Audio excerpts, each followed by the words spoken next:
ver bien. Ahí está. Bueno, estoy grabando. ¿Qué tal? Creo que están bien. Bueno, mientras van entrando, vamos a repasar un poquitito qué eran los temas de hoy.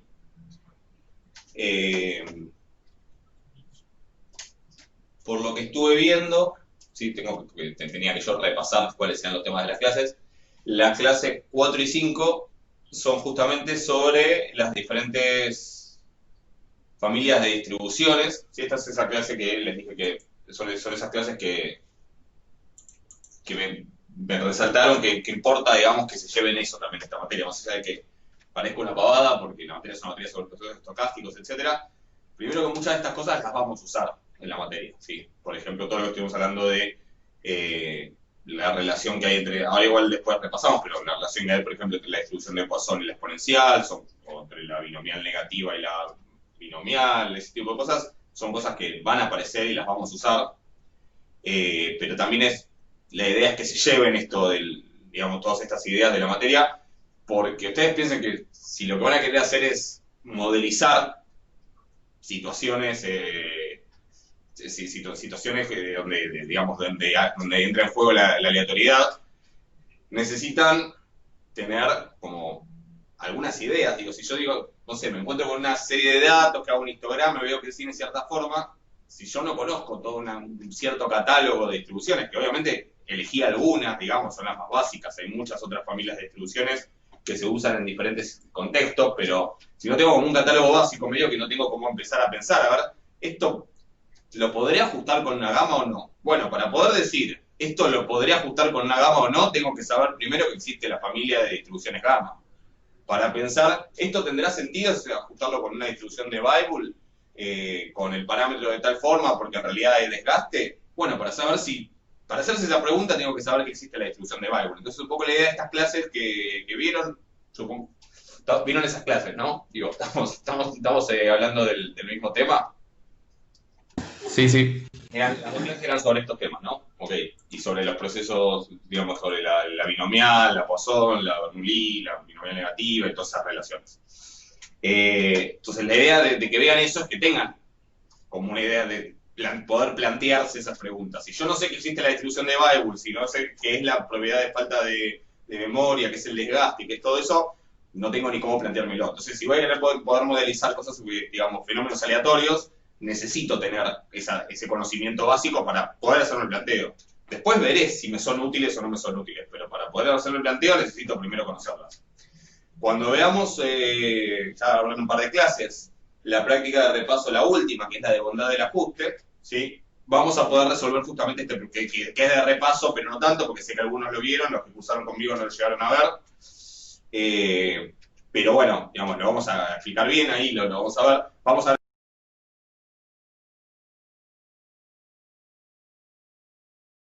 porque me dice que andaba medio lento todo. Sí, perfecto. ¿Sí? Ok. Vamos a poder hacer el procedimiento para ver si tiene sentido o no ajustar este conjunto de datos según tal distribución o no. ¿Sí? O sea, eso con un test de hipótesis lo vamos a poder testear, pero para poder llegar a esa situación primero tengo que tener opciones para elegir, para poder plantear eso. Así que un poco la idea de esta clase, de todo eso, es como una previa después de ese análisis de bondad del ajuste, y que se lleven esos modelos. Hay otras, sí. Todo lo que hagan de aprender, digamos, sobre todo para ustedes que van a dedicarse a modelizar, ¿sí? En situaciones donde entra en juego lo aleatorio, toda distribución nueva que conozcan, y de la que lean, aunque después no se acuerden no es de memoria cómo es la función característica de momento, cómo es la esperanza, eso no importa, esa información está en Wikipedia si quieren, ni siquiera hay que abrir un libro hoy en día para eso, que no está de más tampoco, pero digo, saber que algo existe, saber en qué contexto tiene sentido, saber qué características tienen, todo eso les va a sumar capacidad de poder analizar y modelizar lo aleatorio. Así que la idea es un poco, bueno, repasar los temas de esta clase. En realidad corresponden más que nada a la última parte de la práctica de repaso 1, pero también guardan relación con algunas cosas de la práctica de repaso 2, de la de FGM. Así que la idea es que, bueno, primero que nada, que me hagan consultas de lo que no se haya entendido. Y después podemos ver algún ejercicio con el que tengan dudas o elijo yo alguno. Tampoco sé si hay tanto para hacer, pero por ahí si tienen dudas, si algo no se entendió. Y si quedó algo pendiente de las cosas que estuvimos viendo en la clase pasada, algún ejercicio que no salió también, de las prácticas de repaso 1 y 2, lo charlamos. Después, la próxima clase, ya vamos a hablar de la práctica de repaso 3, que ahí tienen las clases para ver de distribución conjunta, condicional, covarianza y todos esos temas que es importante que los veamos con detalle. Así que, no sé, escucho primero si hay consultas, dudas, teóricas, ejercicios. Sí, a mí no me terminaron de salir el 15 y el 17 de la guía 2. De la 2, que es la de FGP, ¿no? O sea, salían Sí. de FGP. Perfecto. A ver. Un test estadístico. Bien.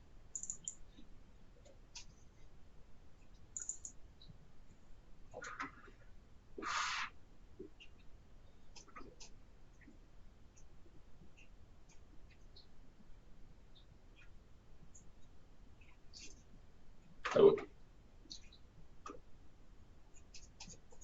15 y 17 que son de sumas con la cantidad aleatoria de términos, ¿no?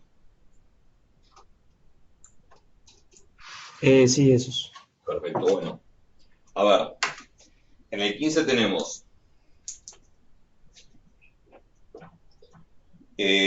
una sucesión de variables aleatorias independientes idénticamente distribuidas. No podría haber puesto x1, x2 por lo menos, pero se entiende. Que son todas Bernoulli un tercio. Y n es una geométrica de parámetro un medio y que es independiente de las otras. Es independiente de las xy. Me dan S, que es la suma de x1 hasta xn mayúscula. ¿Sí? Esta suma de una cantidad aleatoria de términos es útil en varios contextos. Después, cuando veamos, por ejemplo, procesos de Poisson, en algún momento nos vamos a encontrar con este caso y lo vamos a resolver usando esta misma idea. Lo vamos a analizar con esta misma idea, pero la idea es que yo puedo tener algo que me diga a mí, mirá, hasta acá tenés que sumar. Y ese algo puede ser aleatorio, y después las cosas que sumo son aleatorias. Después de ahí es la idea de suma aleatoria, de suma de una cantidad aleatoria de términos. La FGP es una herramienta re útil acá porque me permite justamente buscar analizar la distribución en los momentos de esta nueva variable S. ¿Ok? Entonces, el punto A me pide calcular la FGP de S.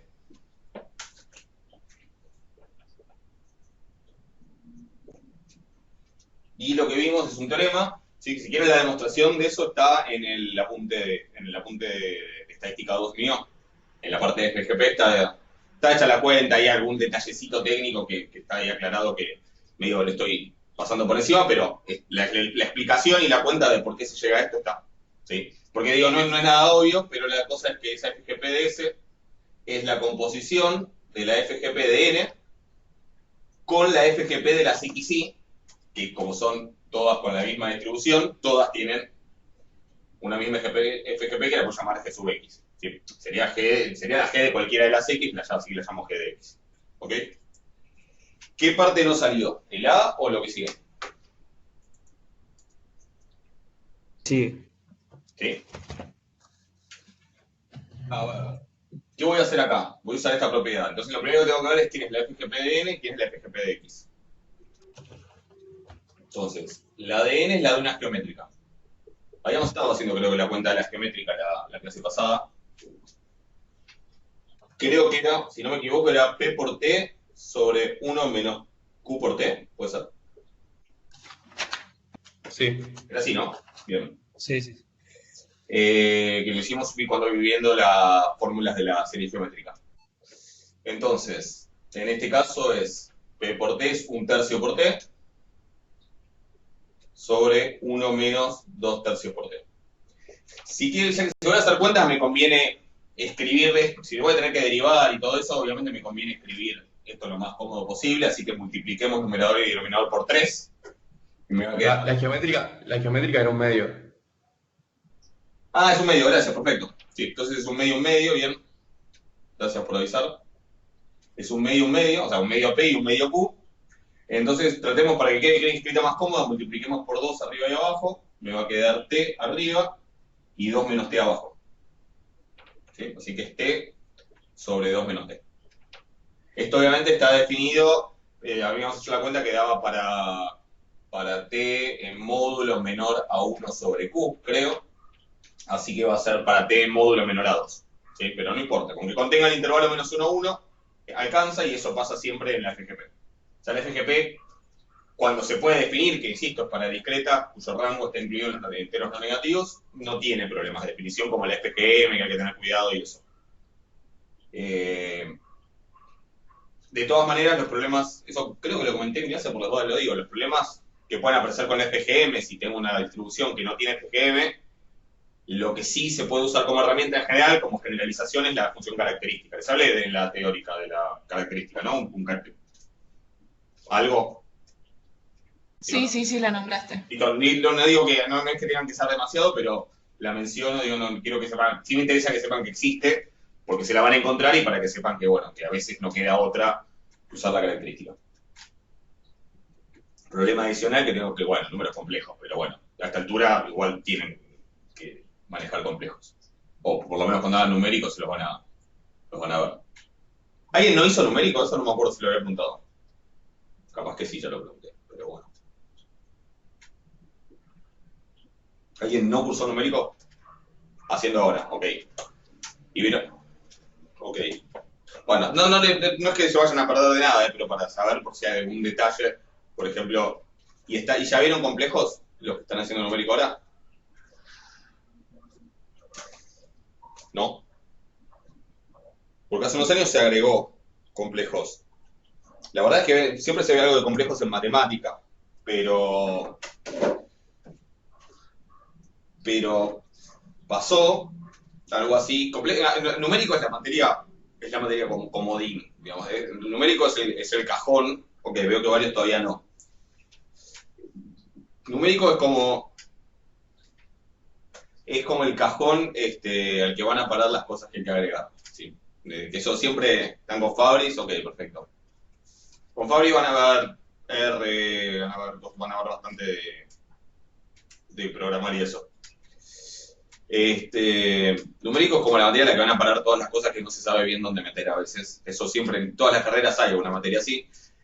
Parece que tenía que a nivel internacional, de las cosas que se supone que tiene que saber un actuario, una de ellas eran números complejos. Y como, si bien se veía un poco en matemática, parece que no se veía formalmente, digamos, no estaba formalmente incorporado al programa de ninguna materia, lo pusieron en el programa de numérico. O sea, desde hace 2, 3 años, lo sé porque yo antes daba numérico, desde hará 2 años más o menos se incorporó el tema de números complejos, ¿sí? al programa de análisis numérico.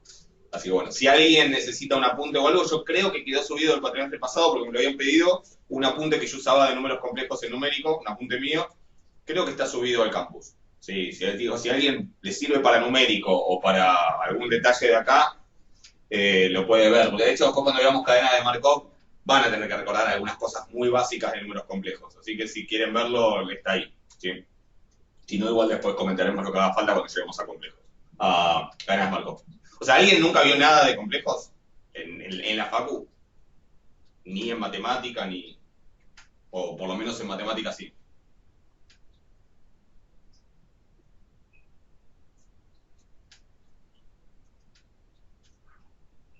Bueno, está bien, pero están empezando, listo. Bueno, listo. Después cualquier cosa cuando lleguemos a cadenas de Markov, que igual falta, repasamos. Igual cualquier cosa está ese apunte por si necesitan revisar algún tema. Por ahora no hace falta. ¿Sí? Nos manejamos con la FGM y la FGP. Ahora tengo entonces la FGP de N, que es esta, T sobre 2 menos T, me faltaría la de las X.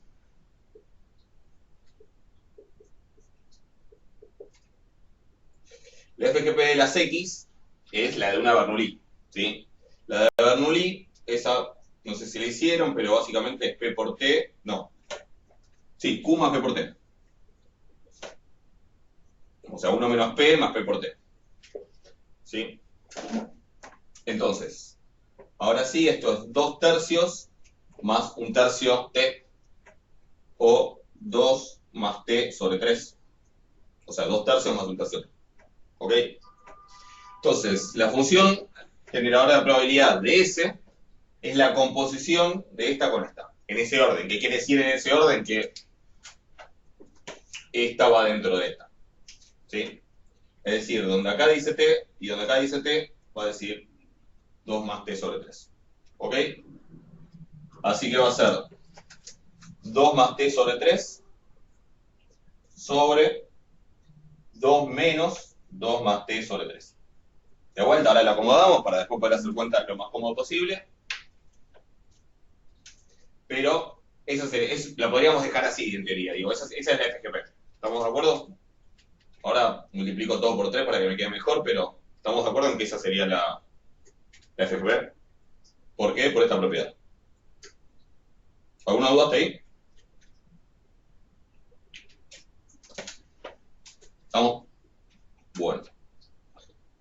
Asumo que sí. Voy a borrar esto, así tengo espacio.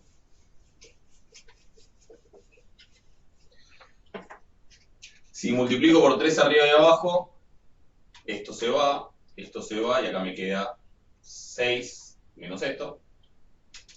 Así que me queda 2 más t sobre 6 menos 2, que es 4, menos t. ¿Ok? Entonces esta va a ser la FGP de la variable aleatoria S, de esa suma. ¿Sí? Igual está bueno por ahí frenar un poco y tratar de entender qué le pasa a esta suma, cuál va a ser el rango. ¿Cuál va a ser el rango de esta variable aleatoria S? Piénsenlo un poco. Claramente es discreta, pero ¿cuál va a ser el rango? ¿Puede valer 0?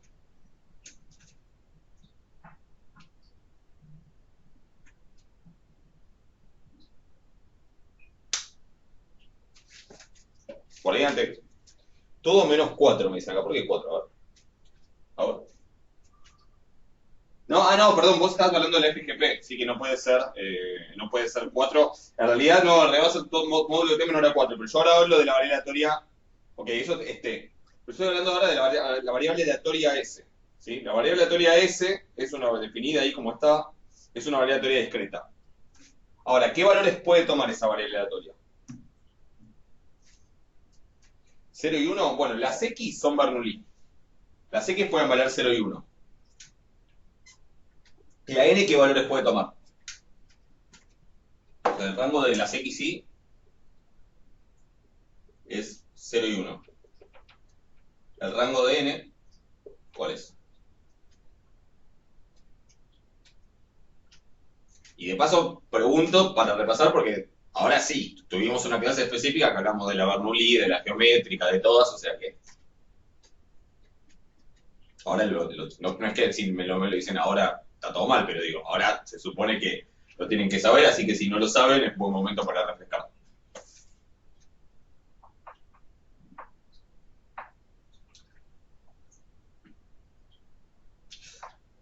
Aviso, todos estos detallecitos de las distribuciones y de la propiedad de falta de memoria y todas esas cosas que estuvimos viendo pueden entrar en el primer parcial. ¿Sí? Las fórmulas igual las pueden tener, aunque no quisiera, que igual sí, siempre les dejo tener las fórmulas, pero aunque no quisiera, no puedo evitarlo ni controlarlo, así que las fórmulas las pueden tener, no es que tienen que saberse de memoria esas cosas, pero sí los conceptos. ¿Sí? Todo eso puede entrar. Entonces, si n es geométrica, ¿qué rango tiene? ¿Es la cantidad de éxitos la geométrica? No es la cantidad de éxitos. ¿No es de 1 a infinito? Es de 1 a infinito, ¿por qué? ¿Qué representa la geométrica?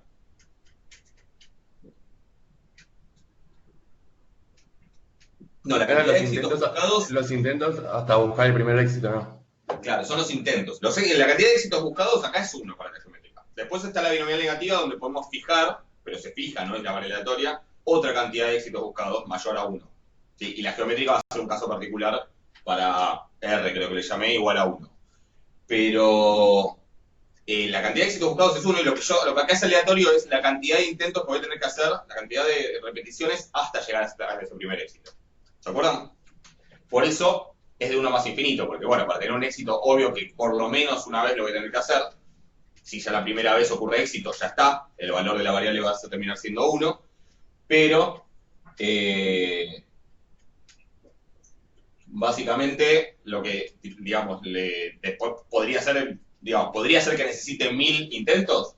Podría ser, con P igual 1/2 es poco probable, porque para que necesite exactamente 1000 intentos, pues tienen que salir primero 999 fracasos y después un éxito. Eso tiene una probabilidad muy baja, tiene una probabilidad de 1/2 a la 1000.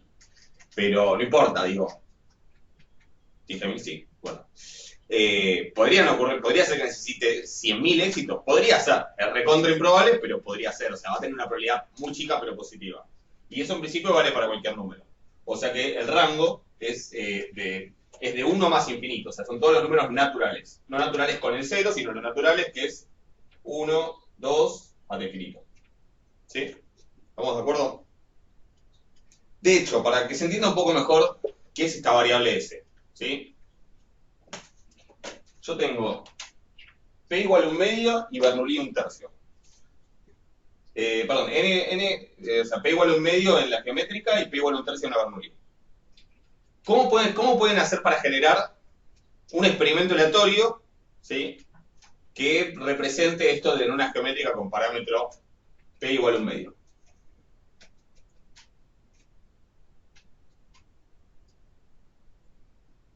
¿Alguna idea?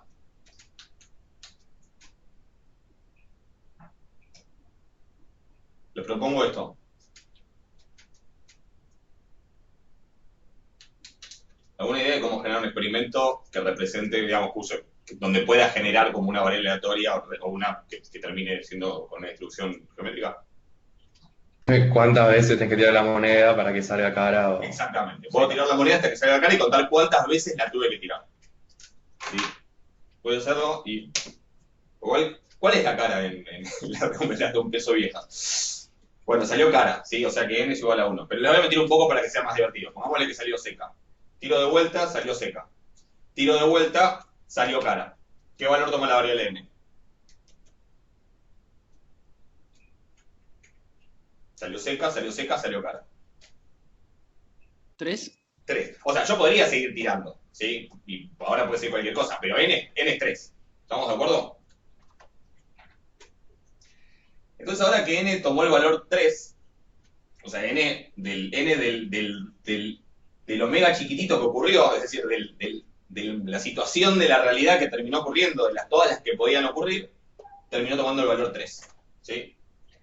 Lo cual quiere decir que yo ahora voy a tener que sumar de todas estas infinitas variables aleatorias que hay, con distribución de Bernoulli 1/3 independientes, voy a tener que sumar x1 más x2 más x3. Hasta ahí nomás. Cada una de esas variables, ¿cuánto puede valer? Cada una de esas x1, x2, x3. Y las otras también.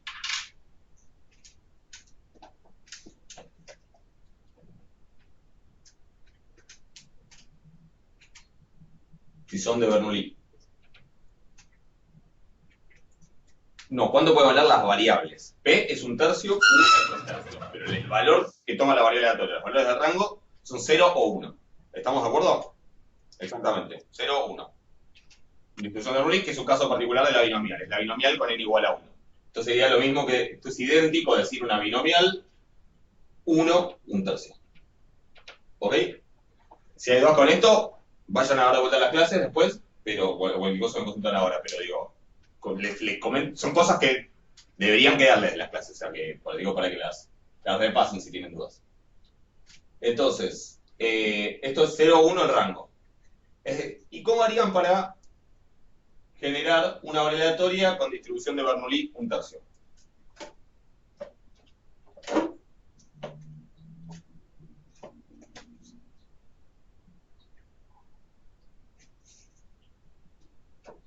Y que salga par o impar. Par o impar es un medio, ¿no? Ah, no, perdón. Pero podemos hacer 1 y 2 es éxito y 3, 4, 5, 6 es fracaso. 1 o 2 tienen probabilidad de 1/3 porque es 2 de 6. ¿Ok? ¿Estamos de acuerdo? Entonces, si tiro el dado y cuento éxito, o sea 1, si sale 1 o 2, y cuento fracaso, o sea 0, si sale 3, 4, 5, 6, eso va a tener distribución de Bernoulli 1/3. ¿Estamos de acuerdo? Sí. Bien. Sí, perfecto. Bien, entonces, tiro el dado y en realidad yo, según esto lo haría infinitas veces, pero a la hora de ver cuánto vale la variable S, entonces en este caso solo necesito 3 porque ya antes tiré la moneda, ojo, eso lo hice antes, ya antes tiré la moneda y N tomó hasta que saliera cara y tardó 3 veces en salir cara. Entonces tiro el dado una vez y salió 1. Si salió 1 quiere decir que X1 vale 1, éxito. Porque era 1 o 2 el éxito. Tiro el dado de vuelta y salió 6. X2 es 0 porque 3, 4, 5, 6 era fracaso. Tiro el dado de vuelta, salió 4, así que X3 es 0. ¿Sí? Fracaso. ¿Puedo tirar el dado de vuelta? Sí. Lo tiro. Va a caer en el piso. Es 5, así que X4 también es 0. Y puedo seguir, y X5 va a tomar un valor, X6 va a tomar otro valor, etc. Pero en realidad S es X1 más X2 más X sub n, que es 3. Así que S es 1 más 0 más 0. S tomó el valor 1. Es decir, todo este experimento rebuscado que hice de primero tirar la moneda hasta que salga cara y contar cuántas veces tuve que tirarla. Y después tirar el dado tantas veces como tuve que tirar la moneda. Y en cada caso anotar un 1 si sale un 1, un 2, o un 0 si sale un 3, un 4, un 5, un 6. Y después esos valores de cada una de esas tiradas, sumarlos. Su distribución es la misma distribución que la variable S. ¿Se entiende eso?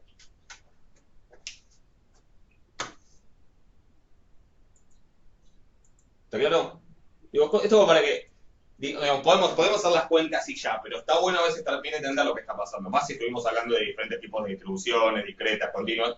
Está bueno entender qué representa esto y ver que en el fondo se puede representar con un experimento aleatorio bien pago, con dados y monedas. ¿Ok? Ahora, volviendo a la pregunta inicial. ¿Cuál es el rango? ¿Sí? Insisto, S es una variable aleatoria discreta, claramente. ¿Cuál es su rango? Fíjense que una vez que yo vi que n había tomado el valor 3, ¿qué valores podía tomar S? Una vez que vi que n era 3. O sea, S condicional. 0 o 1. ¿Cómo? 0 o 1 porque ya es la del Bernoulli. Sí, pero cada una de estas podía valer 0 o 1, independientemente una de la otra. Entonces, O 3 o 0. O sea, entre 0 y 3. 0, 1, 2 o 3. Podían ser todas 0, ¿sí? Podían ser todas 0, con lo cual, si eran todas 0 iba a valer 0. Podía ser una sola 0, que es lo que pasó, por eso valió 1. La suma del rango, sí, en este caso, sí, porque todas tienen el mismo, claro, la suma no del rango de las X, sino la suma del valor más grande. ¿Sí? Se podría escribir, pero digo, pensemos en este caso específico. Sí, claro, pero en este caso específico, como pueden valer 0 o 1, pues, si eran todas 0 iba a dar 0. Si una era 0, que es lo que pasó, si una era 1, valió 1, también podría haber sido esta o podría haber sido esta.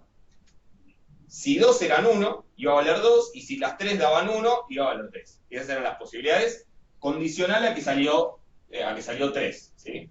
Iba a poner algo, pero no importa, todavía no vimos inclusión condicional. Pero condicional a que valió 3, ¿a qué me valió 3? Podía valer 0, 1, 2 o 3. Ahora, el rango de n es de 1 infinito. Con lo cual, previo a hacer todo esto, y vamos a ver cuánto vale n, ¿cuál es el rango de S? ¿Puede valer 0?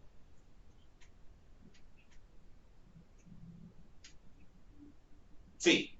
Puede valer 0, Sí. por ejemplo, si n sale 3 y todas estas 3x valen 0, puede valer 0. Para cualquier valor que tome n. Acuérdense una cosa, la definición de esto también incluye que si n diera 0, el valor de S por convención es 0, ¿sí? Porque es una suma vacía y todo eso. Pero igual n acá no puede valer 0. Pero si pudiera valer 0, también sería una opción para que valga 0. Acá no la es. Si n vale 1 y x1 es 0, vale 0. Si n vale 2 y x1 y x2 valen 0, vale 0. Si n vale 3 y x1, x2 y x3 valen 0, S va a valer 0. ¿Se entiende? Les comento todo esto porque para que vean que en realidad encontrar la distribución de S sin usar esta herramienta del FGP es complicado, porque yo les pregunto, ¿cuál es la probabilidad de que S sea 0? Bueno, tengo que analizar todos esos casos. Yo tendría que decir, bueno, es la probabilidad de que N sea 1 y X1 sea 0, o que N sea 2 y X1 sea 0 y X2 sea 0, o puntos suspensivos, y así, para todos los casos.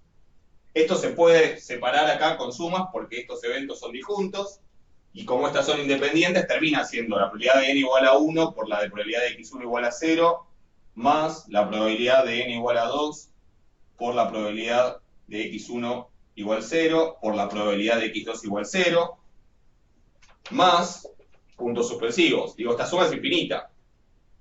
¿Todo esto se puede escribir? Sí, con una doble suma se puede escribir. Si quieren se los dejo para que lo piensen y vean si lo pueden, si pueden hacer la cuenta. Es un buen ejercicio, aunque no lleguen a la respuesta, es un buen ejercicio tratar de escribir esto con sumatoria, sobre todo si están haciendo numéricos, ya están hablando de sumación y todo eso, o lo hicieron, bueno, es un buen ejercicio tratar de escribirlo con dos sumatorias y tratar de ver si usando lo que saben de la función de la distribución de Bernoulli, de la geométrica, usando las funciones de probabilidad puntual, lo pueden escribir y llegar al resultado sin usar la FGP.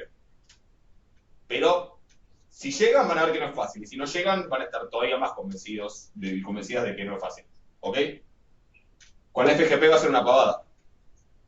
Ahora lo chequeamos, de hecho es una de las preguntas, pero está bueno ver que sin esa herramienta es bastante rebuscado hacer esto.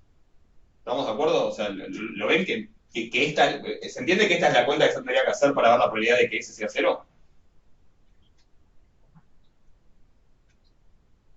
¿Estamos de acuerdo? Si tienen después tratan de escribirlo, es un buen ejercicio. Sí. O sea, es un buen ejercicio para ver si lo logran escribir y ver todavía más, ver si lo logran calcular. Pero es rebuscado. Y está bueno ver que es rebuscado porque hace que uno valore más lo que tiene, que es esto. ¿Sí? Así que bueno. Ni hablar si yo le pregunto la probabilidad de que ese sea 2. Ahí ya es más complicado porque, a ver, ¿en qué cosas tendrían que pasar para que ese sea 2? Les hago todo esto para tratar de entender un poco qué es lo que estamos diciendo. Después las cuentas se hacen. ¿Cómo tendría que ser para ver que ese sea 2? ¿Qué casos se podrían dar? Tenés que derivar dos veces, evaluar Sí, en ok, no, cero. perfecto, listo. Eso está bien. Digo, eso es usando esto, pero digo, si yo tuviera que ponerme a analizarlo directamente, ¿qué casos tendrían que analizar para considerar todas las posibilidades en las que ese es 2? Por empezar, n tendría que ser como mínimo ¿cuánto? 2. 2, porque si es n igual a 1, ese es solo x1 y con x1 no me alcanza para llegar a 2 porque el rango es 0 y 1. ¿Sí? Con n igual a... Una opción sería n igual a 2 y que x1 y x2 sean 1. ¿Sí? Otra opción sería que n sea 3, que x1 y que de x1, x2 y x3, 2 sean 1 y la otra sea 0. Otra opción, bueno, y así. ¿Estamos de acuerdo? También tendría que hacer esto, que involucra ya más dificultad, porque además de las 3, si 2 tienen que ser 1 y una tiene que ser 0, eso se puede dar de diferentes maneras, ahí va a aparecer un combinatorio, ¿sí? O sea que se va complicando. Obvio que después se puede usar la FGP como herramienta, exacto, eso seguro, y ahí es donde uno ve que realmente es muy útil tener la FGP, y que incluso si tengo que derivar esto 2 veces, que es lo que tendría que hacer en este caso, no es tan grave tener que derivar esto 2 veces como tener que hacer todo ese análisis. ¿Ok? Pero todo esto entonces para entender un poco, esto era para tratar de bajar un poco a tierra, que es esta suma de una cantidad aleatoria de términos. Y entonces me interesa volver a preguntar cuál es el rango de S. Los naturales, pero con el 0. Lo natural es con el 0, exactamente. Porque puede valer 0 y ya dijimos que, bueno, cuáles son todos los casos en los que puede dar 0. ¿Estamos de acuerdo? ¿Puede valer cualquier valor natural tan grande como yo quiera? Sí. Por ejemplo, si quiero llegar a 1000, un caso posible sería que n sea 1000 y que todas las x desde x1 hasta x1000 den 1. Más todos los otros posibles casos que también existen. ¿Sí? Pero es posible cualquier número natural y también el 0. ¿Estamos de acuerdo? Obvio, después cada uno de esos puede tener una probabilidad bajísima, pero con que esa probabilidad bajísima sea positiva, entonces ya está, ese valor ya va a estar incluido en el rango. ¿Ok? ¿Se entiende esto? Ahora resolvemos el ejercicio, pero me interesaba un poco tratar de bajarlo a tierra para que Sí, se entendiera de qué estábamos hablando. ¿Alguna pregunta? Bueno, el ítem A ya está porque era la FGP. El ítem B me pide la probabilidad de 0 y la de 1. La de 2 va a ser similar. ¿Está claro? Buenísimo. La de 0 se podría hacer así, insisto, traten de hacerlo, a ver si llegan a lo mismo. Si llegan. Pero fíjense qué fácil es resolver esto usando la FGP, ahora que la tengo. La probabilidad puntual en 0, o sea, la probabilidad de que S sea igual a 0, sabemos que es igual a, bueno, siguiendo la fórmula, recuerden que tenemos esta propiedad. La derivada késima de la FGP en 0 es igual a la probabilidad en K, la probabilidad puntual en K, bueno, para X, ¿no? O para la variable que sea, la probabilidad puntual en K sobre K factorial. ¿Sí? En K seguimos esa fórmula. Insisto, lo que me da el punto donde estoy haciendo la probabilidad puntual es el orden de la derivada, no en donde evalúo. Que evalúo en 0 me dice que lo que voy a obtener es la probabilidad puntual. Dividida por un factorial, sí. No, dividida no, multiplicada, ¿no? Multiplicada por un factorial. ¿Era así la fórmula? ¿Alguien que haya visto la clase más recientemente que yo? Sí, porque es dividido la derivada. Después divido. Sí, esto es porque cuando voy derivando van bajando cuando voy derivando la serie de potencias, van bajando los exponentes de las X, de la T, y van apareciendo entonces estos factoriales. ¿Ok? Entonces es K factorial. Lo que me dice que aparece, el 0 no me dice que es la probabilidad del 0, sino que lo que me dice es que es probabilidad. Si es en 1, son los momentos factoriales. Si lo que me dice que es la probabilidad en K por K factorial es el orden de la derivada. Y fíjense de vuelta porque todo esto tiene sentido si estamos hablando de variables discretas con rango en los enteros no negativos. Porque si no, ¿qué sería? Por más que sea discreta, si yo quiero la probabilidad en 3,5. Tendría que hacer la derivada del orden 3,5. Todo eso ya se perdería. ¿Entiendes? Por eso tiene sentido todo esto cuando estamos en los naturales con el 0. O en algún subconjunto. Entonces, la probabilidad del 0 es simplemente, o sea, si yo paso el K factorial dividiendo, las probabilidades puntuales se hacen derivando tantas veces como necesite y dividiendo por el factorial. O sea que la probabilidad de S en 0 es la derivada de orden 0, es decir, no derivo nada, para la variable, para la G de S, evaluada en 0, insisto, el 0 es por probabilidad, no por sobre 0 factorial. Va a ser en 0 porque no estoy derivando. Si siquiera le pongo acá un derivada de orden 0, pero es no derivado. O sea que simplemente, como 0 factorial es 1, ese valor está en 0. 2 más 0, 2, 4 menos 0, 4, 2 cuartos, la probabilidad es un medio. Fíjense, más allá de que dije un montón de cosas, qué pava que es la cuenta en comparación con todo el otro análisis que habíamos hecho de lo que tendríamos que hacer para la probabilidad puntual. Que con una doble suma y todo eso. ¿Ok? La probabilidad del 1 va a ser ahora sí la derivada primera de G de S en 0 sobre 1 factorial. 1 factorial es 1, pero lo escribo para después que si alguna vez es en 2 no se lo olviden. Y la derivada primera, ¿qué me queda?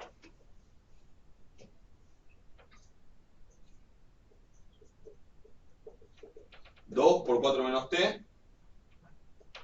Menos 2 más t por menos 1, o sea, más 2 más t, sobre 4 menos t al cuadrado. Díganme si me equivoqué. 8 más 2, 10, menos 2t más t es 10 menos t, sobre 4 menos t cuadrado. Creo que era esto. Si dice cualquiera, me dicen. Lo de arriba no. El 2 Ah, sí, no. sí, dice cualquiera. Gracias por avisar. No. No es 2, la derivada es 1. Gracias. Exacto. La derivada es 1. Sí, puse este 2. La derivada es 1 por 4 menos t, bien. Y ahora es 2 más t por la derivada de esto que es menos 1. Así que es menos por menos 1 por 2 más t más. Así que esto es 6 menos t más t se van, ¿no? Sí. Es esto, ¿no? 6 sobre 4 menos t cuadrado. Sí, creo que sí. Bueno, cualquier cosa, chiquen. Creo que igual las respuestas de este están. Así que lo pueden ver. Entonces, la probabilidad en 1 es la derivada, que es esta, en 0, que me da 6 sobre 4 al cuadrado, o sea, 6 sobre 16 sobre 1 factorial, así que es 3 octavos. 6 sobre 16, 3 octavos. ¿Ok?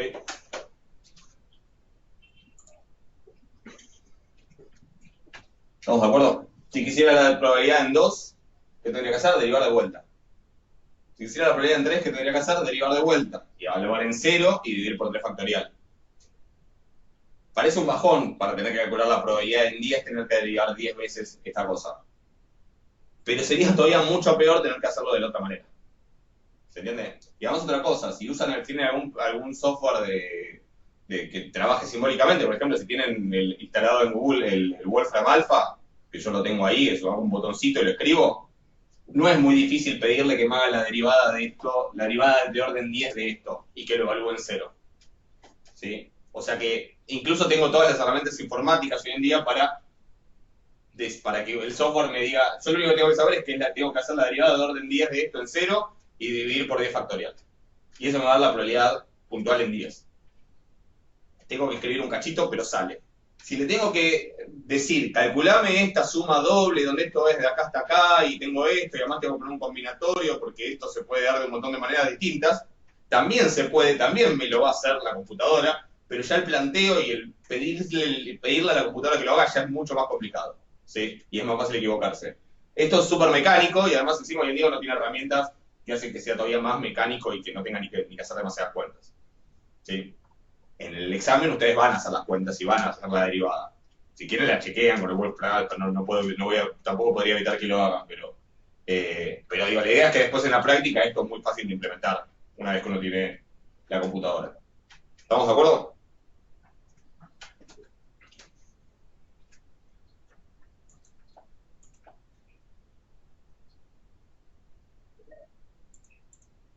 Bien. Ítem C, me pide la esperanza. La esperanza es un momento, ¿sí?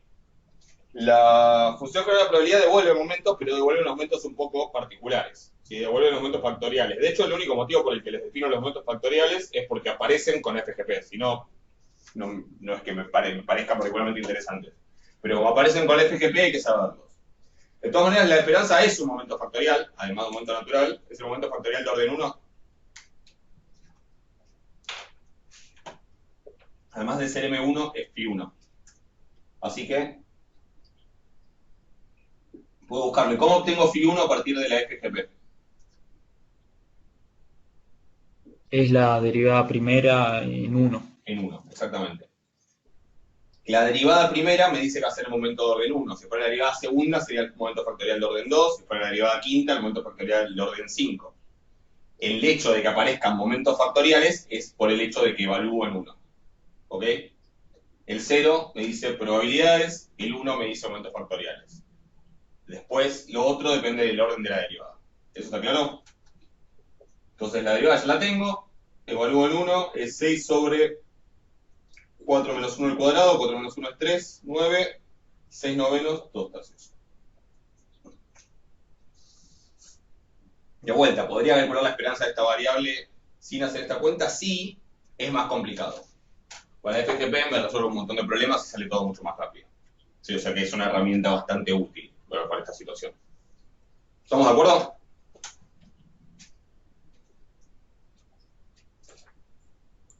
¿Alguna duda con todo esto?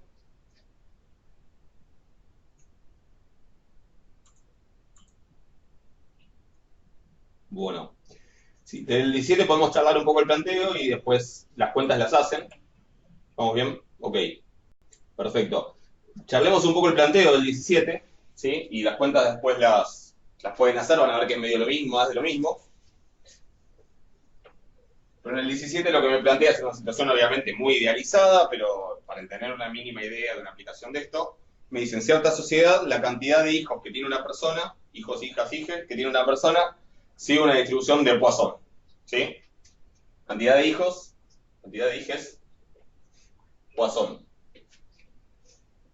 Ahora, si es para alguien que nace hoy, o sea, hoy, es Poisson de parámetro lambda igual a 2. Es decir, la cantidad esperada de alguien, de hijes para alguien que nace hoy es 2. ¿Sí? Obviamente eso no es real, hoy en día están 2 para alguien que ya está en edad fértil hoy, así que para alguien que nace hoy, con la tendencia decreciente, seguramente se calcula que es menos que 2, pero no importa, estamos haciéndola fácil.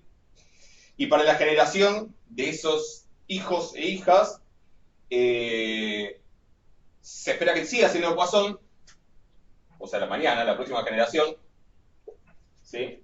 Se espera que siga siendo Poisson, pero con lambda igual a 1, es decir, con una menor tasa de natalidad. Entonces, lo que me pregunta es cuál es la cantidad esperada de nietos o nietas de alguien que nace hoy y cuál es su varianza. Nietos.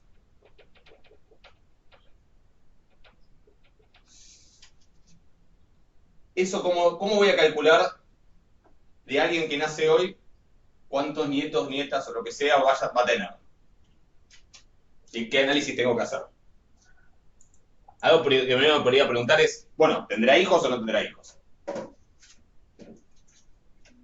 Si no tiene hijos, ¿cuántos nietos va a tener? Estamos en una concepción muy tradicional de familia, está claro, ¿no? O sea, no dejemos de lado cualquier complicación que nos saque de los conceptos, pero digamos, yendo a una concepción muy tradicional de familia, muy cerrada, si no tiene hijos no va a tener nietos, perfecto, cero nietos. ¿Estamos de acuerdo? Si tiene un hijo, la cantidad de nietos va a ser la cantidad de hijos que tenga ese hijo, o de hijas que tenga ese hijo. Si tiene 2, va a ser la cantidad de hijos que tenga uno o la cantidad de hijos que tenga el otro. O sea que, y si tiene 3, va a ser la suma de la cantidad de hijos de esos 3. O sea que en el fondo esto sale de sumar la cantidad de hijos de cada uno de sus hijos. Si x1 es la cantidad de hijos del primer hijo, x2 es la cantidad de hijos del segundo hijo, x3 es la cantidad de hijos del tercer hijo, y así, ¿hasta dónde sumo? Bueno, hasta la cantidad de hijos que tenga esa misma persona. ¿Sí? Esto podría ser como el n de antes. Visto así, los hijos de los hijos podrían ser los xy. x1 la cantidad de hijos del primer hijo, x2 la cantidad de hijos del segundo hijo, x3 la cantidad de hijos del tercer hijo, etc. La cantidad de hijos de esa persona que nace hoy podría ser n. Y esta suma me daría la cantidad de nietos. Por ahí estaría bueno esta llamarla n por la n de nietos, pero no importa. Lo vamos a llamar s. ¿Se entiende que estamos en la misma situación de sumar una cantidad aleatoria de términos? Sí, perfecto. Sí. Entonces, n, la cantidad de hijos de la persona esa que nace hoy, es una Poisson con lambda igual a 2. La FGP de n es e a la lambda por t menos 1, o sea, la 2 por t menos 1. La cantidad, la FGP de todas las xy es e a la lambda que es 1 por t menos 1. La de S es esto, lo me toca adentro. Me queda medio una porquería, pero derivando con eso y haciendo las cuentas puedo buscar probabilidades, esperanza, etc. O sea, el resto del ejercicio es interpretar qué es esperanza, varianza, etc. y calcularlo. ¿Se entiende? O sea, hagan las cuentas después, pero sería lo mismo de antes. Pero bueno, eso sería como un ejemplo de dónde es útil, un ejemplo repago, obviamente, porque hay un montón de cosas que estamos asumiendo, pero de en qué contexto tiene sentido pensar en una suma de aleatoria de términos. ¿Está claro?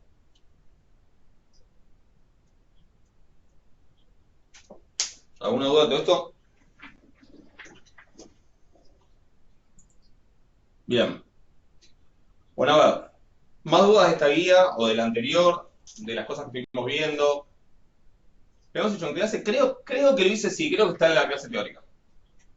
Lo que pasa es que a veces no me acuerdo si lo hice en la clase teórica de esta o de estadística 2, pero creo que estaba hecho en la clase teórica, sí.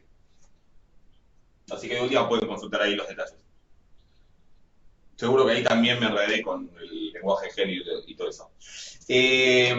¿Alguna duda sobre las distribuciones que vimos? ¿Cómo se relacionan entre sí? ¿La propiedad de falta de memoria? No me acuerdo qué más vimos.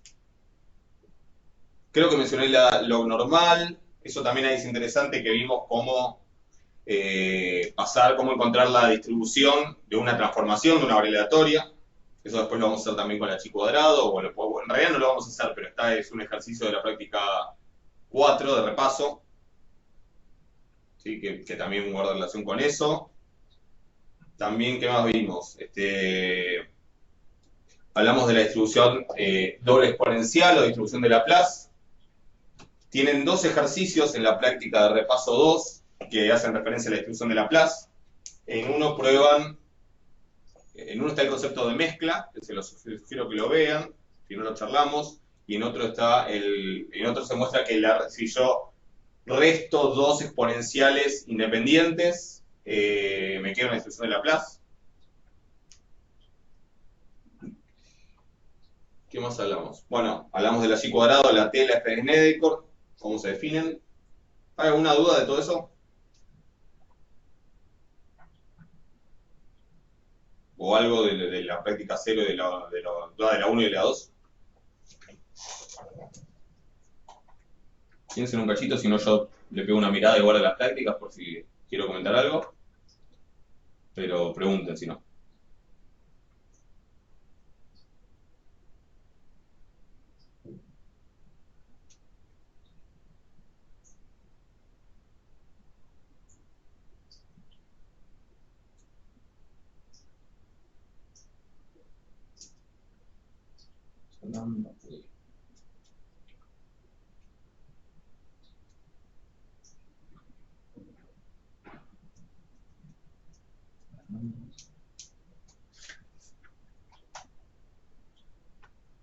¿Está todo claro? Ahora sí, la otra idea.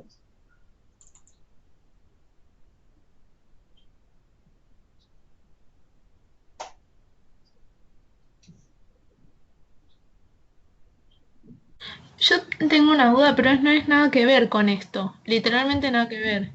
Tengo que dar el final con Miguel y se lo pregunté a Miguel y no me respondió porque es obvio que lo va a tomar en el final. me mandó un mail, ¿no?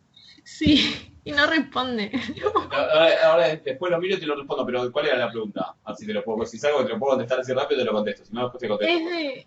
Es de TCL porque teníamos una binomial con n igual 1 y tenías que demostrar después consistencia y estimar el parámetro, no sé qué sé yo. Y claro, n no puede tender a infinito porque es 1. ¿Y Hay cómo que lo tener responde? cuidado, eso lo comento porque después nos va a interesar también.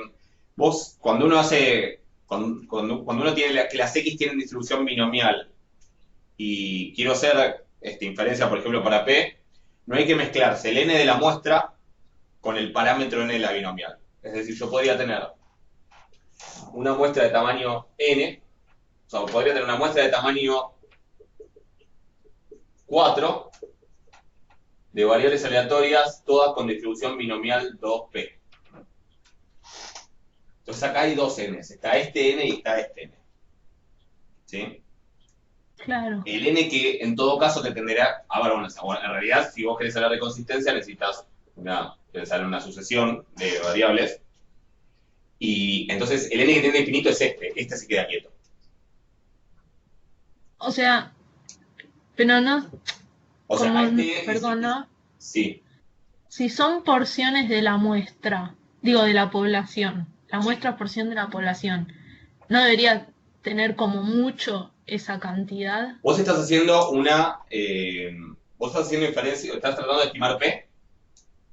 Claro, teníamos un estimador que tiene los dos. Hay dos muestras y te Estimar P. pone N1 Lo que y vos tenés N2. es que las X son binomiales con cierto parámetro n conocido, ¿sí? Pero le puedo poner n mayúscula. Sí. Y es un parámetro conocido. A lo mejor es 2, a lo mejor es 5, pero bueno, para hacerlo genérico lo haces para cualquier valor. Y P que es el que querés estimar, pero este es conocido.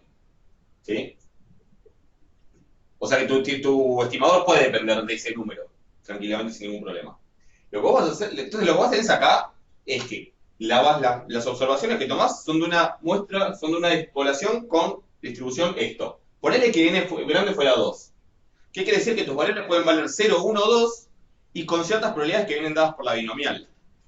Eso puede ser que esté generado de la manera en la que pensamos la binomial, que es la que estuvimos viendo en clase, por eso está bueno comentarlo ahora, que está bien, uno piensa en la binomial cuando hace una repetición de una cierta cantidad de experimentos dicotómicos independientes, donde la probabilidad de éxito se mantiene constante. Eso es cierto y en ese caso surge naturalmente la distribución binomial. Eso no significa que uno no pueda pensar que algo que no surge de esa manera tenga distribución binomial. ¿Se entiende? Yo puedo decir, la Claro. probabilidad de que pase de que x valga 0 es tanto, que valga 1 es tanto y que valga 2 es tanto. Y esos valores pueden coincidir con los de la distribución binomial. ¿Sí? O sea que si querés no lo pienses como que esto se genera con la binomial. Pero incluso si lo querés pensar de esa manera, ¿qué sería tener muchas observaciones? Bueno, si querés sería, tiro el dado y es éxito si sale el 1. ¿Sí? Para ver x1, y eso está bueno charlarlo más allá de que todavía no hablamos de estimadores, pero está bueno para entender un poco la naturaleza de estas variables. Y esto digo para todos. Supongamos que yo quiero tomar una muestra de tamaño 10 de una binomial 2p. ¿Sí? Y no, bueno, y P lo tengo, pero porque en este caso, probémosle que no lo tengo porque yo no sé si el dado está cargado. ¿Sí? Yo voy a considerar éxito si sale el 1. ¿Ok? Sí. Como no sé si el dado está cargado o no, en realidad P no lo conozco. Así que podríamos usar esto para estimar P. ¿Cómo hago para medir x1? Si x1 es una binomial 2p. Pregunta para vos o para quien sea. Éxito sale el 1. ¿Cómo hago para medir x1? O sea, tengo que tirar 2 veces. Exacto, tengo que tirar el dado 2 veces. Salió el 5, así que fracaso. Salió el 4, así que fracaso. X1 valió 0. Sí. ¿Cómo hago para medir x2? Y lo mismo. Tiro el dado otras 2 veces, ¿entiende? Esto va a poder valer 1, 0 o 2. Lo mismo. Claro. Entonces, con esos valores, después estimo. Por eso digo, este n, yo acá lo hice para 2, pero lo puedes hacer para un n genérico, lo tenés que pensar como dado. Claro, no Vos sé. escribiste la fórmula de la función de probabilidad de la binomial, en donde dice n chiquita, ponés a n grande, que la pensás como dada, y después, con esa p, te armás la función de, no sé, ¿qué te pedía? Estimar, te daba 2 estimadores, me dijiste. Te daba un estimador y tenías que demostrar que era consistente y Bueno. después armar un intervalo de confianza. Lo que vos vas a Están usar derivados es que por... estas XY tienen esperanza n grande por p, tienen varianza n grande por p por 1 menos p. Y Claro, avanzar. pero el tamaño no tiene nada que ver. Ahí El está, tamaño era es ahí. otra n, es otra n diferente, es la n chiquitita, que es la que vas a usar desde el Buenísimo. infinito, por ejemplo, para ver consistencia. Exacto. Listo, ahora que me tome eso. Ojalá que te lo tome, claro. La otra vez me pasó el año pasado, pues tenía una alumna que estaba haciendo estadística actuarial, pero estaba a su vez recursando estadística 2 para darle, porque se le había vencido final, y me pidió cómo era el FGP. No, yo no estaba en estadística actuarial en esa época, y estaba tratando de ver cómo calcular, creo que era el FGP de una binomial negativa, no me acuerdo, y seguimos el desarrollo todo y se lo tomaron tal cual. Así que estaba muy contento. Así que ojalá, suerte con eso. ¿Cuándo rendís? Para mí no respondió por eso. Bueno, ojalá. Me va a matar, pero bueno, está bien. Gracias. Bueno, de nada. ¿Alguna otra consulta de algo? ¿Alguien? ¿Alguna consulta de final de estadística 2? No de los míos. Después yo tengo los que tienen que dar tienen clase conmigo el viernes. Para consultas.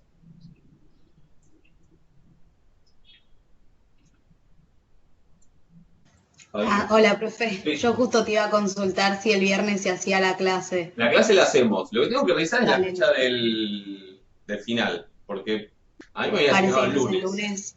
¿Qué? Era el lunes a las 9. Era el lunes a las 9. Tengo que revisar. Ahora nos mandaron que en realidad no, que hay una resolución el año pasado que haya suelto. Yo creo que no es así, pero no sé.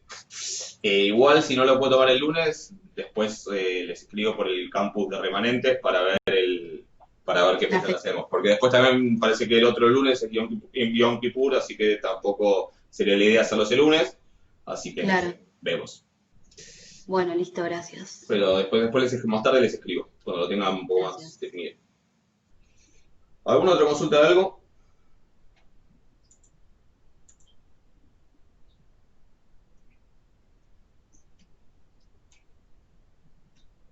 Práctica 0 y 1.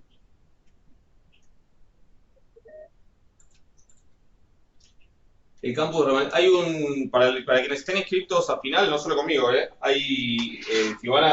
si abren mi.econ y van a campus virtual, les tienen que aparecer los campus de las materias que están cursando, pero también de los exámenes finales en los que están inscritos.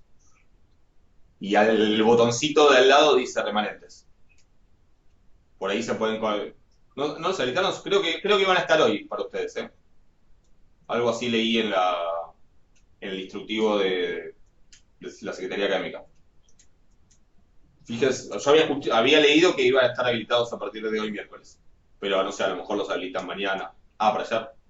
Falló. Bueno, sí. Bueno, bienvenidos a este mundo. Sí, está complicado el tema. Y además todo medio un poco sobre la hora, pero bueno. Pensé que andaba, yo iba a entrar y pensé que andaba. A ver. Si no tienen preguntas, quiero explicar el concepto de mezcla de variables aleatorias. No voy a hacer la cuenta, pero te los dejo como ejercicio, cualquier cosa me consultan, pero les quería explicar el concepto de mezcla, que es algo que es útil a veces. ¿Alguien tiene alguna otra pregunta? Si no, vemos eso que está mencionado en el ejercicio 12. O sea, está explicado ahí que es la mezcla, pero quiero formalizarlo un poquito más.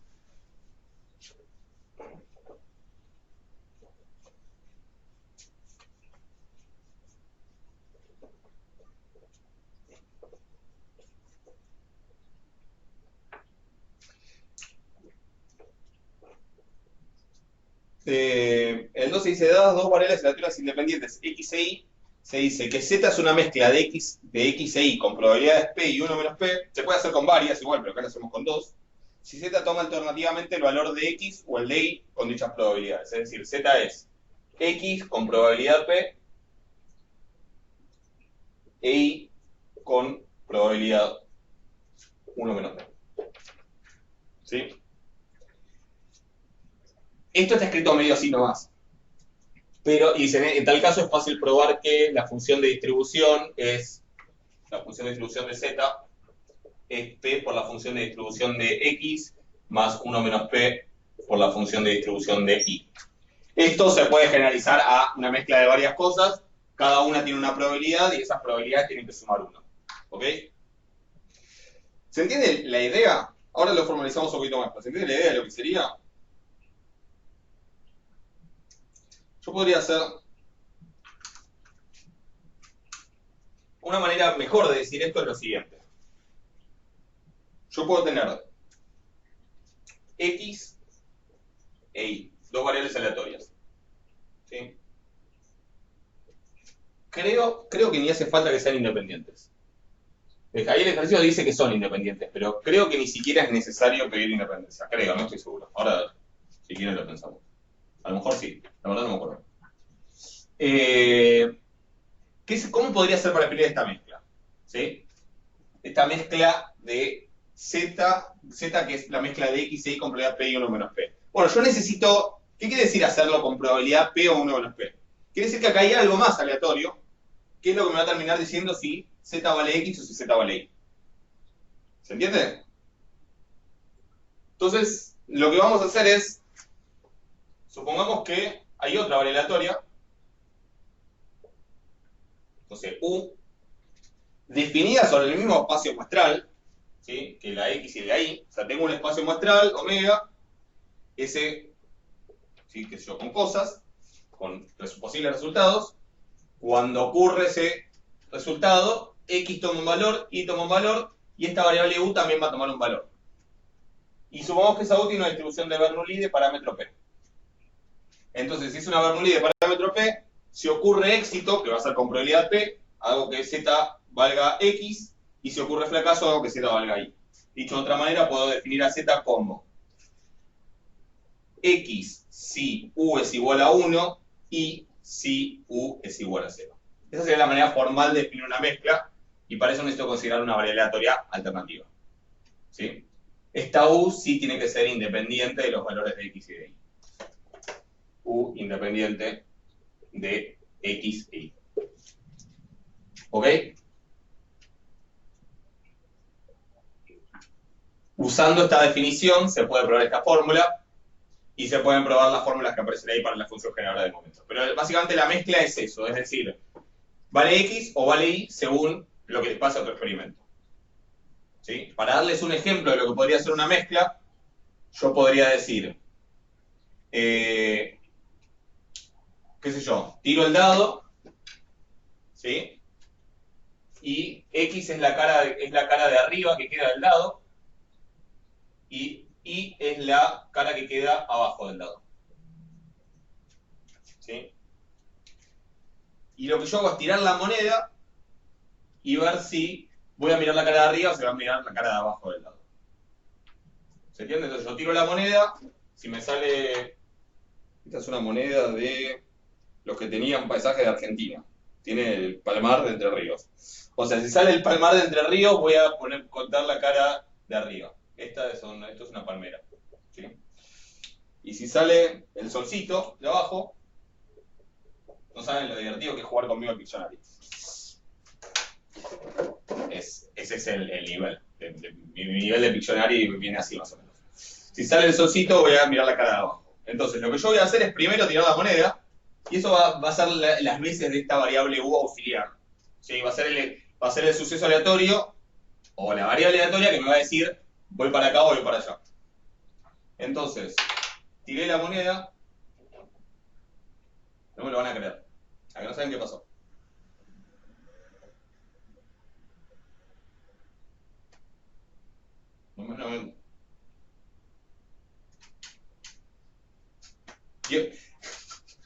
Se los tenía que mostrar. Dio contra el mate. Tengo muchas cosas acá, no sé si se ve. Está acá. No lo sé, está acá. Dio contra el mate y cayó así de canto. Ahí cayó. Bueno, podía pasar. Podía, sí, eso sí que leí mal, pero bueno. Dio contra el mate y cayó parada. Bueno. Ahí cayó y cayó el solcito. ¿Sí? Bien. Así voy a mirar el dado abajo. Entonces ahora tiro el dado. Salió un 2 para arriba, o sea que salió un 5 para abajo. ¿Qué valor toma la variable z?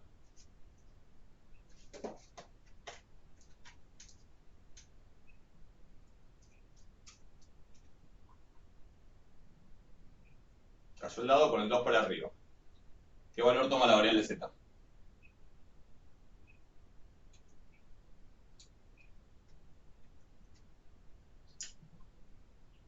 Si en la cara salió el solcito, en la moneda salió el solcito. 0. O sea, U toma el valor 0 entonces. La Claro. variable z toma el valor exactamente, toma el valor 5. ¿Por qué? Porque tengo que mirar I. Porque, a ver, ¿qué valor tomó U? U vale 0. ¿Qué valor tomó X?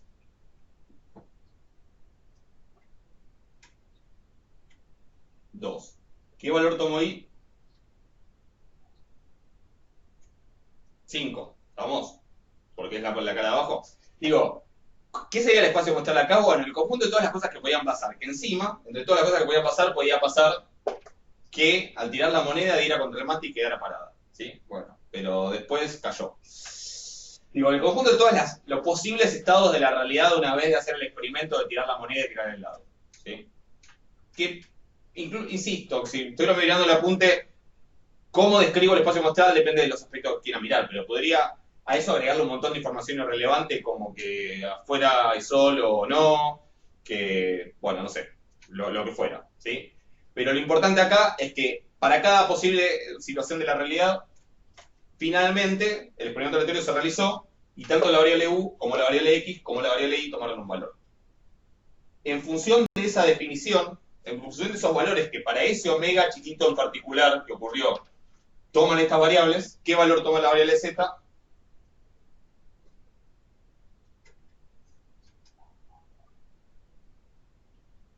¿5? ¿Estamos de acuerdo? Creo que la respuesta es lo anterior, pero no importa. Como U es 0, Z vale Y que es 5. ¿Sí? O sea que Z, en este caso, vale 5. ¿Estamos de acuerdo? Eso es definir una variable aleatoria mezclando otras dos variables aleatorias. ¿Estamos de acuerdo? Con esa idea en mente y metiendo esa variable aleatoria U en particular, si quieren, pueden probar esto, que en realidad el enunciado ya lo da, pero si quieren se lo explico también como ejercicio, ¿sí? Que la función de distribución de Z es P por la función de distribución de X más 1 menos P por la de Y. Si es continua derivando, pues es muy fácil ver que lo mismo vale para las densidades. Si es discreta, lo mismo vale para las funciones de probabilidad, también es fácil de ver. Y para las FGM vale una fórmula muy similar que sale de eso mismo anterior. Te lo dejo como ejercicio para que lo traten de hacer. Es el ejercicio 12. Si no sale, fíjense. Una de las cosas que sale de ese ejercicio 12, después es el punto B, es que si yo mezclo dos exponenciales, si x e y son exponenciales del mismo parámetro lambda, y mezclo x y menos y, con probabilidad de un medio y un medio, lo que me queda es una distribución de Laplace o doble exponencial de parámetro lambda. ¿Sí? Digo esto como para agregar a todas estas cosas de distribuciones que estuvimos viendo. ¿Sí?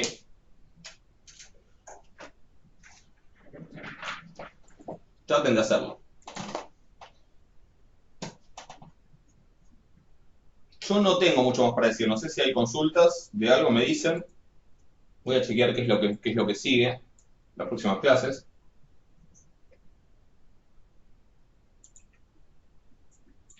Disculpa, lo importante de las distribuciones lo podemos ver en el apunte de estadística 2, ¿no? En el apunte de estadística 2 no hay mucho igual, ¿eh? O sea, lo importante es todo lo que dije en clase, si quieren. Y si quieren más info, por ahí en todo caso sí les sugiero que vayan a algún libro de estadística 2, como el de Canaos, o si tienen, no sé, de Campiglione, y que hayan usado la estadística 2 para tener más info. Por ahí no están todas las que dimos, pero va a estar un poco más profundizado. En la estadística 2 está medio el Canaos sí, está bastante completo. En todo caso, mírenlo ahí si quieren. El apunte de estadística 2, mírenlo si quieren. Tienen un resumen de las fórmulas, eso sí está, pero la explicación es un poco escueta, la verdad. Vean las clases, eso sí, digamos, todo lo que dije en clase es relevante, digamos. Bueno, tampoco sé si tanto, si todo lo que digo, decir que todo lo que dije es relevante probablemente sea un poco una exageración, pero digamos, seguro dije alguna pavada en el medio, pero digamos, las cosas que vimos ahí son las que hay que saber, y si quieren complementar, si quieren profundizar un poco, vean ahí en Canados. Sí, ahí van a tener más info. Gracias. Buenísimo. Las próximas dos clases, o sea, la de mañana y la del lunes, la del lunes no la voy a mover, aunque sea día, pásenla lindo, si quieren vienen el martes, cuídense, si hacen picnic, que sea con distancia social, no creo que a esta altura de la vida hagan picnic, pero bueno, qué sé yo. Las clases que vienen, o sea, las del jueves y la del lunes, si no me equivoco, son las 6 y las 7. Sí, 6 y 7. 6 y 7. Que ahí empezamos a ver vectores aleatorios, distribución conjunta, distribución condicional,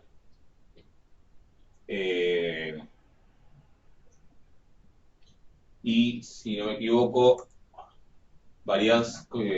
covarianza. No sé si vamos a ver covarianza, a ver. Sí, covarianza, coeficiente de correlación. Bueno, quienes ya vieron eso conmigo en estadística 2 probablemente lo van a probar más o menos rápido. Quienes no, véanlo con tranquilidad, vean, digamos, vayan viendo de a poco. El miércoles que viene vemos eso, ¿sí? Que es práctica de repaso 3. Nos metemos con ese tema y bueno, las dudas que tengan, si quedó algo de lo anterior me dicen, pero básicamente la clase va a ser sobre eso. ¿Sí? O sea, los próximos días vamos a hablar de eso, que es importante que manejemos un poco los conceptos porque después el resto de la materia los vamos a necesitar. Así que bueno, si no hay otra cosa, vayan avanzando con eso. Si quieren pueden empezar ahora. Después yo subo esta clase y nos vemos el miércoles que viene. Suerte si tienen algún final y feliz día de los estudiantes el lunes.